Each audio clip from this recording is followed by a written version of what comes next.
아멘. 마태복음 15장 21절에서 28절 말씀까지 보겠습니다. 마태복음 15장 21절에서 28절 말씀. 예수께서 거기서 나가사 두로와 시돈 지방으로 돌아가시니 가나안 여자 하나가 그 지경에서 나와서 소리를 질러 이르되 주 다윗의 자손이여 나를 불쌍히 여기소서.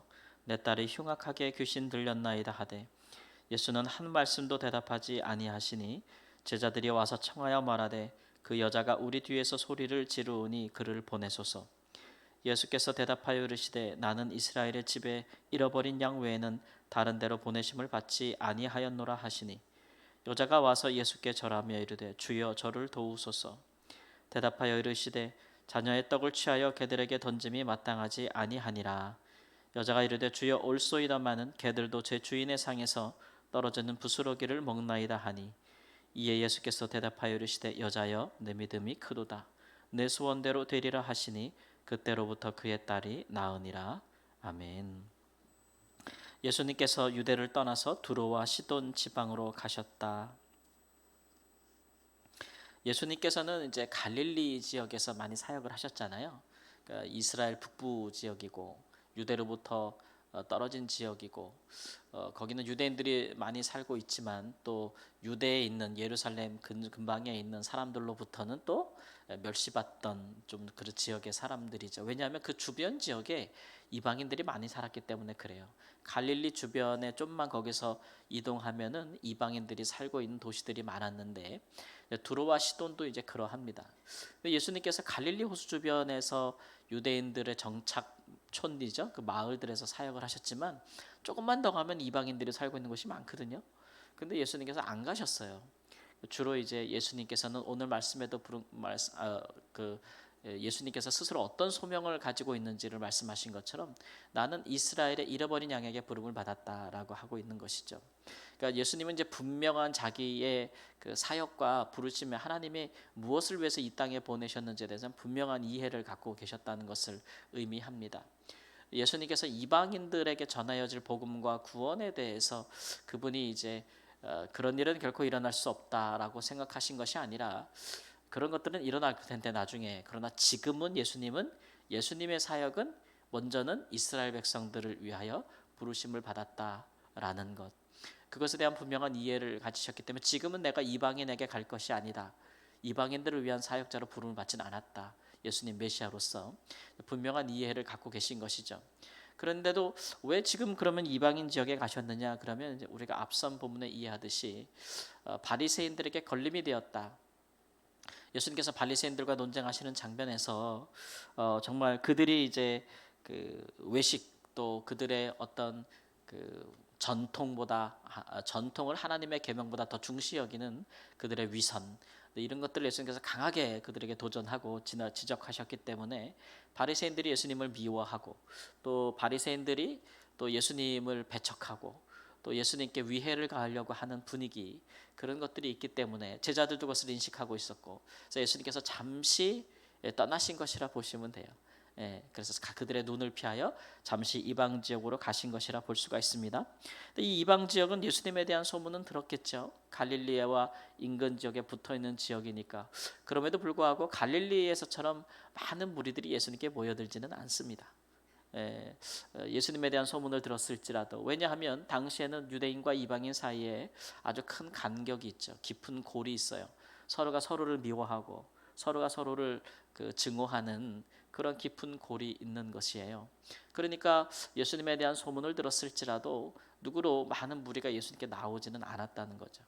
근데 그와 달리 한 여인이 예수님께 나왔다는 것이 이제 주목을 받는 이유입니다. 사람들이 예수님을, 이 유대인 남자 예수님에 대해서 큰 관심이 없는데 한 여인이 와서 부르기를 주 다윗의 자손이여 나를 불쌍히 여기소서.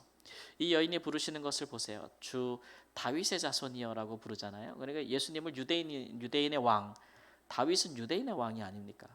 유대인의 왕이라고 부르고 있는 거예요. 그러니까 이 이방 여인과 무슨 상관이 있습니까? 이 여인의 말대로 정말 예수님께서 다윗의 자손이라면 유대인들이 그토록 바라던 또 다른 다윗, 그런 다윗이 정말 예수 그리스도라면 이 여인과 이 여인이 속한 도시와 이방 나라에게는 도움이 없어요. 왜냐하면 다윗은 유대인의 왕이 아닙니까? 다윗 시대처럼 그렇게 유대인들이 또 다른 강성한 나라를 이루게 된다면 이방 나라들을 자기 밑에 복종시키는 거잖아요. 그러니까 그런 일에 이방에 무슨 유익이 되겠습니까? 그런데도 불구하고 이 여인이 주 다윗의 자손이라고 부르는 것은 단순히 정치적인 것으로 부르는 것이 아니고 유대인의 왕으로 오신, 유대인들을 위하여 오신 분이지만 그러나 나를 도와달라라고 하는 것은 이같이 이런 경계를 허물고 예수님께 나온 이 여인의 그 간절함은 그것은 딸 때문입니다. 딸 때문에. 보통 이제 이런 깊은 골들은 잘 무너지지 않죠. 우리가 살면서 이런 경계를 허물지 않습니다. 그러니까 우리 믿는 사람들이 믿지 아니하는 사람들과의 경계, 혹은 우리가 서로 증오하는 관계에 있는 사람들의 경계는 정말 웬만해서는 허물어지지 않죠. 그 선을 넘는 사람들은 많지 않습니다. 그 선을 넘는 이유가 있다면 그것보다도 더 절박하고 그 경계를 넘나들 수 있는 정말로 급박한, 자기도 어떻게 할 수 없는 상황이 있을 때만 그런 것들이 중요하지 않게 되죠. 그러니까 지금 이 여인은 예수님이 유대인인지 이방인인지가 중요하지 않아요. 그가 유대인들을 위한 다윗의 주로 오셨는지 아닌지도 그녀에게는 중요하지 않아요. 그녀에게 중요한 것은 흉악한 귀신에 들린 자기의 딸을 도울 자가 없다는 것입니다.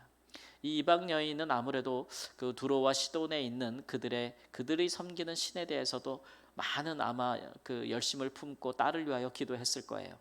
또 온갖 수단과 방법을 가리지 않고 딸을 치유하기를 원해서 많은 시간과 또 재산과 노력을 했을 거예요.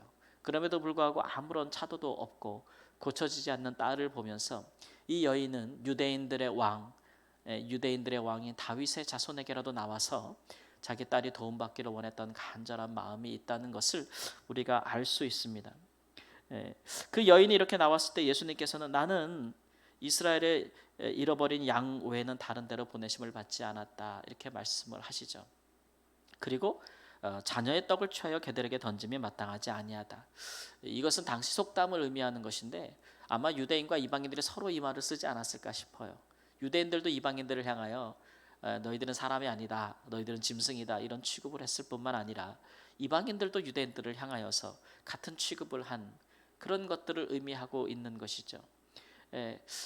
그런데 이제 이 말을 듣고 서로 유대인과 이방인 사이에 통용되는 이 말을 듣고 이 여인이 하는 말이 주여 옳습니다. 그러나 개들도 제 주인의 상에서 떨어지는 부스러기를 먹습니다.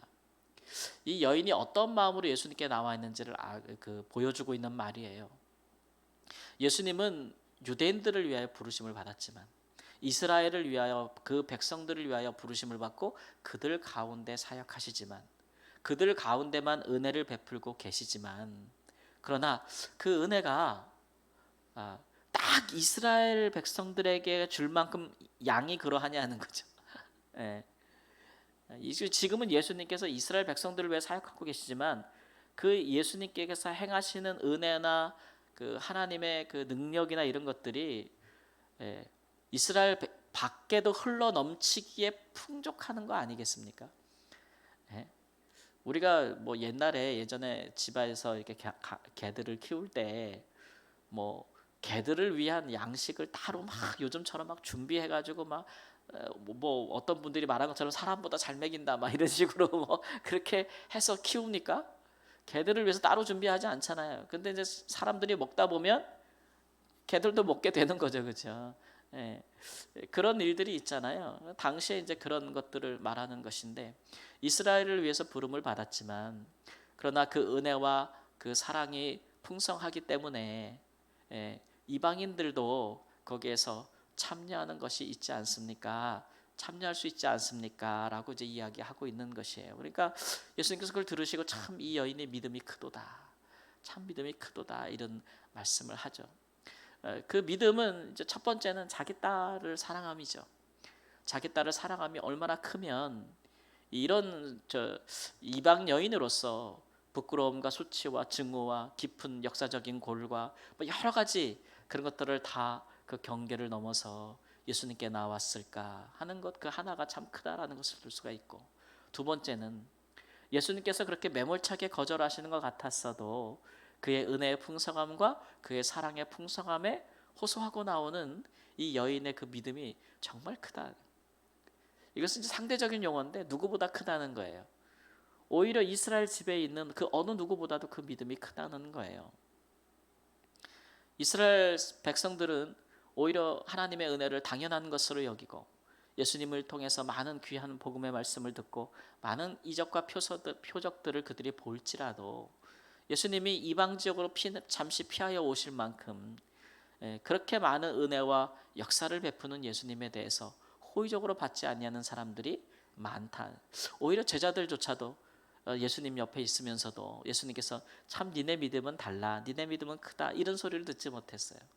어떻게 이렇게 믿음이 적냐 이런 말씀을 들었죠.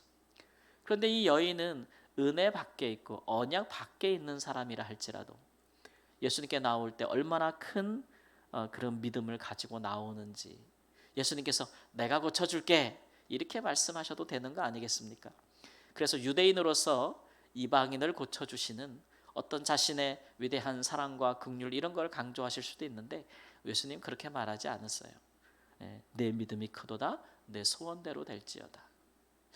그 여인의 믿음을 인하여 그 여인의 딸이 고침받는다는 것을 이렇게 말씀하시면 예수님의 이제 성품과 인품을 보여줘요. 우리 예수님은 자신을 통해 하나님의 큰 능력이 베풀어질지라도 자신을 높이기보다는 오히려 그들에게 나왔던 그들의 믿음을 크도다라고 칭찬하시고 오히려 그들을 높여주는 예수님의 어떤 그 겸손함을 우리가 볼 수가 있고, 동시에 믿음이 얼마나 중요한 것인지에 대해서도 다시 한번 이제 강조해 주시는 것을 볼 수가 있습니다.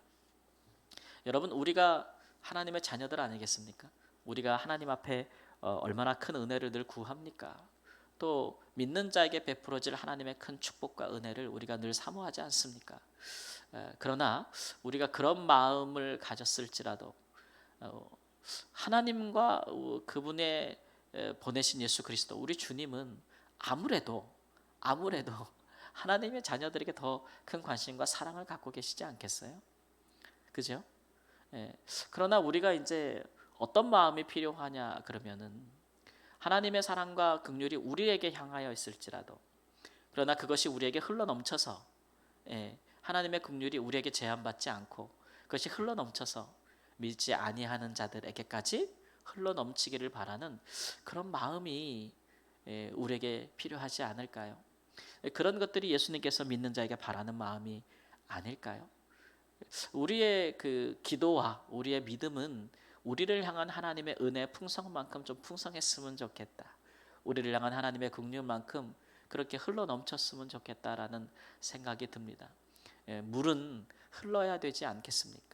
하나님의 은혜는 믿는 자들을 통하여 흘러 구원받은 자를 통해 흘러 받지 못한 자들, 믿음이 없는 자들을 향하여 가야 되는 것인데 우리가 그렇게 하나님의 풍성함, 하나님의 풍요로우심을 이해하지 못하고 우리 스스로 움츠러든다면, 그렇다면 그것은 마치 오늘날 이 형편을 보여주는 상황과 같을 것이다. 우리의 믿음보다 그렇지 않은 자들의 믿음이 더 클 것이다. 이런 일들은, 이런 역전의 일들은 우리의 그 먼저 구원에 이른 자들의 부족함 때문에 일어나는 일들입니다. 그러나 우리는 먼저 구원받고 먼저 된 자로서 우리의 믿음이 더 크고 또 우리 예수님보다도 예수님의 그 마음을 우리가 이해해서 우리가 먼저 그렇게 나아갈 수 있는, 세상을 향해 나아갈 수 있는 그런 은혜가 있기를 우리 주 예수님의 이름으로 축원합니다. 아멘. 주님, 우리를 부르시고 우리에게 복 주시고 우리를 은혜로우시며 우리를 구원하심은 우리를 향한 하나님의 은혜가 크고 놀랍고 또 위대하시고 또 다함이 없으시며 부족하지 아니하기에 우리를 통하여 또 흘러 넘쳐 세상을 향하여 가기를 간절히 원하시는 주님의 그 마음을 우리가 오늘 품습니다. 우리가 기도하든지 무엇을 구하든지 우리 자신에게만 종속되는 것이 아니라 우리를 통하여 세상에 흘러 넘치기를, 우리가 세상에 진정한 복이 되기를, 복의 근원이 되기를 간구하는 그런 마음을 품도록 인도해 주옵소서. 이제는 땅끝까지 가라고 하신 주님의 명령이 우리에게 주어졌사오니 우리 스스로 삼가하지 아니하고 하나님 모든 우리의 삶과 마음과 우리의 뜻이 하나님 없이 주님 없이 고통받고 하나님 괴로워하는 자들을 향하여 기꺼이 나아갈 수 있는 그런 넉넉함을 우리에게 허락하여 주옵소서. 존귀하신 예수님의 이름으로 기도합니다. 아멘.